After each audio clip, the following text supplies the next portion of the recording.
మనం blouse piece మనమే cut చేసి టైలర్కి ఇస్తూ ఉంటాం కదండి. అంటే మనమే ఇంట్లో ఫాల్ చేసుకున్నా అలాగా.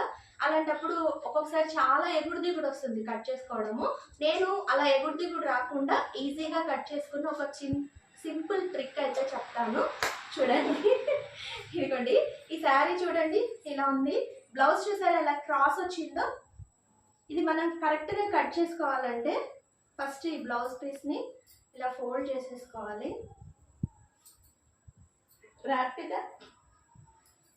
ఇదిగోండి ఇలా మనం ఫస్ట్ ఇక్కడ ఒక సైడ్ ఇంతవరకు బ్లౌజ్ పీస్ అనేది ఇంతవరకు ఫోల్డ్ చేసేసుకుంటే, వీడియో కనబడట్లేదు రివర్స్ పద్ధతి ఇలా జీవన్ పట్టుకో పైనుంచి అలా. ఇలా మనం పైనుంచి కింది వరకు అలా ఈక్వల్ గా పట్టుకున్నామంటే ఇప్పుడు మనకి 2 సైడ్స్ కూడా ఈక్వల్ గా వస్తుంది బ్లౌజ్ పీస్ అనేది.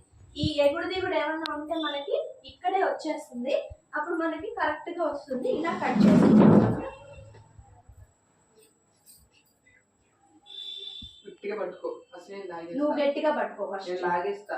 నువ్వు గట్టిగా పట్టుకో.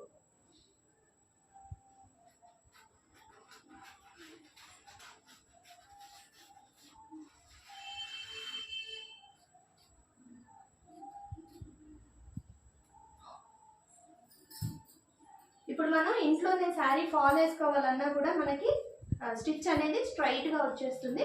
బ్లౌజ్ పీస్ కూడా మనకి కరెక్ట్గా కట్ అవుతుంది చూడండి. ఎక్కడ మనకి క్రాస్ అనేది లేకుండా ఉంది శారీ అనేది.